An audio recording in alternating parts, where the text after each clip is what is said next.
क्योंकि बहुत सारे पेशेंट्स के मन में ये क्वेरी रहती है या उनके जहन में ये चीज़ रहती है कि वेरिकोसील दर्द बहुत करता है, या जो उनको दर्द हो रहा है वो वेरिकोसील का ही है। ये जो गलतफहमी होती है ये मेरे ख्याल से उनको ज़्यादा दिक्कतें दे देती है, क्योंकि वो जब वेरिकोसील के बारे में पढ़ते हैं तो वो बहुत अलग तरीके से अपने माइंड में एक अपने आसपास की सराउंडिंग को ऐसे कर लेते हैं जैसे कि वेरिकोसील उनका एंड है।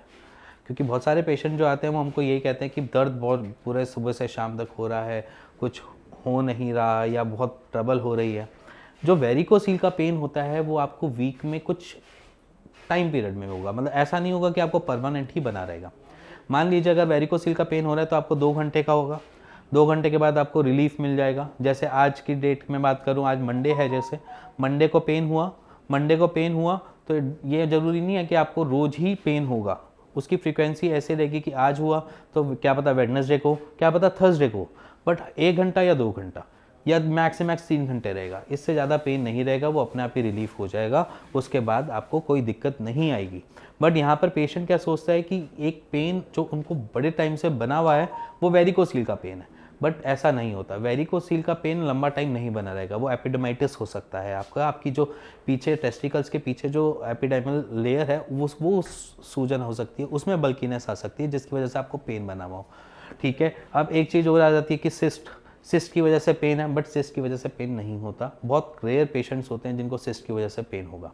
अब उसके बाद एक और कंडीशन आ जाती है, ऑर्काइटिस आ जाती है, स्पर्मेटोसील आ जाती है, फ्यूनिकुलाइटिस आ जाती है, जिसमें हम देखते हैं कि वहाँ पर पेन होता है, लंबा टाइम रहता है, बट वो रिलीफ नहीं होता अगर हम कुछ एक्टिविटी परफॉर्म करें तो। जैसे कि अगर हम पैरों को ऊपर करके लाई डाउन हो जाते हैं, जैसे कि मैंने अपनी एक पुरानी वीडियोस में बता रखा है कि किस तरीके से आपने वेरिकोसील को रिलीफ देना चाहिए। अगर आपको वो एक्सरसाइज परफॉर्म करने के बाद रिलीफ नहीं मिल रहा तो आप ये मत समझिए कि वो वेरिकोसील है, क्या पता वो कोई और प्रॉब्लम हो सकती है। इसलिए अपना एक बारी स्कैन जरूर करवाएं, यूएसजी स्क्रॉटम या कलर डॉपलर स्कॉटल का करवाएं, जिसकी वजह से आपको ये पता चले कि आपको एक्चुअल प्रॉब्लम क्या है।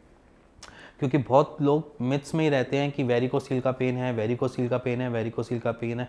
जब हमारे पास पेशेंट आते हैं तो वेरिकोसील के साथ उनको क्या पता कभी कभार क्या मिलता है, हमें मिलता है उनको इन्फेक्शन, इकोलाई इन्फेक्शन मिल जाता है। तो जब हम उनकी और स्टडी करते हैं या हम उनसे कल्चर करवाने के लिए कहते हैं, सीमन कल्चर करवाने के लिए बोलते हैं, तो वहाँ पर हमें पता चलता है कि उनको इन्फेक्शन है, इन्फेक्शन की वजह से पेन है, ना कि वेरिकोसील की वजह से पेन है। ये चीज़ें हम बहुत फ्रीक्वेंटली देखते हैं कि पेशेंट को इन्फेक्शन भी है, वेरिकोसील भी है, बट पेन जो है वो इन्फेक्शन का है, ना कि उनके वेरिकोसील का है। वेरिकोसील का पेन क्या होता है, लिमिटेड टाइम पे होगा, घंटा 2 घंटा होगा, उसके बाद वो रिलीफ मिल जाएगा, फिर किसी 1-2 दिन बाद होगा। किसी किसी को तो ऐसा भी होता है जैसे आज दर्द हुआ तो 6 महीने बाद दर्द होगा। इस तरीके से वेरिकोसील के पेन होते हैं। ऐसा नहीं होता फ्रीक्वेंटली आपके बना ही रहेगा, क्योंकि जब तक ब्लड का फ्लो उससे निकल जाएगा तो वो आपको रिलीफ दे देगा। तभी जब भी कभी आपको दर्द होता है, जब आप पैरों को ऊपर की तरफ लेकर जाते हैं अपने, या 90 डिग्री पे करते हैं या 60 या 45 डिग्री पे करते हैं, तो ब्लड का फ्लो टूवर्ड्स अपर डायरेक्शन में जाना चालू कर देता है, जिसकी वजह से क्या होता है, जो भी कैसी भी ब्लॉकेज हो रही होती है, जैसी भी वहाँ पर सूजन आई होती है,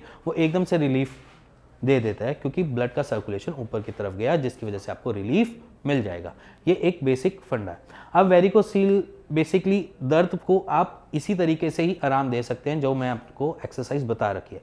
बट साइड बाय साइड जो ये सोचते हैं कि वेरिकोसील का दर्द है, पूरा दिन बना रहता है, और उसके ऊपर वो अपनी इधर उधर की नॉलेज लगाने लग जाते हैं, आधी अधूरी नॉलेज जैसे मैं बोलता हूँ, क्योंकि क्या होता है कि कुछ होता कुछ है और समझते कुछ है और निकलता कुछ हो रहा है। ऐसी दिक्कतें हमें भी फेस करनी पड़ती हैं कि हमको पेशेंट बताता है कि वेरिकोसील के सिम्टम्स हैं, बट वो सिम्टम्स नहीं होते। तो इससे बेटर क्या है कि आप सबसे पहले अपना स्कैन करवाएं, रिपोर्ट देखें, अगर आपको उसमें कुछ नहीं आ रहा, नॉर्मल स्टडी आ रहा है, तो एक बार रीचेक करवाएं। उसी टाइम ना करवाएं, किसी और लैब से रीचेक करवाएं, कि आप किसी और लैब पे जाओ, एक बार चेक करो। क्योंकि देखो ह्यूमंस जो है ना, परफेक्ट नहीं हो सकता कोई भी, मैं भी परफेक्ट नहीं हूँ, कोई एक जो आपका स्कैन कर रहा है वो भी परफेक्ट नहीं हो सकता। तो इसीलिए एक बारी अपने टेस्ट को रीचेक जरूर कीजिए।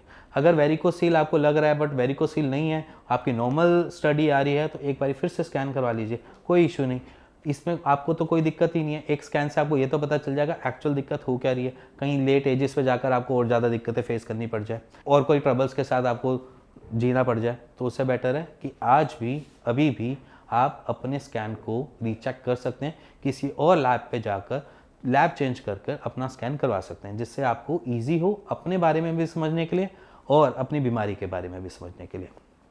इसी के साथ अगर आपको वेरिकोसील के पेन के बारे में थोड़ा सा समझ आया हो कि किस तरीके से होता है, कैसे होता है, तो please like share bell icon दबा दीजिएगा। और इसी के साथ साथ अपनी रिपोर्ट्स, अगर आपके पास कोई है वेरिकोसील के बारे में जानना चाहते हो, समझना चाहते हो, कुछ उसके बारे में सुनना चाहते हो, तो आप नीचे दिए हुए नंबर पे मेरे को कॉल भी कर सकते हैं, अपनी रिपोर्ट्स भी शेयर कर सकते हैं।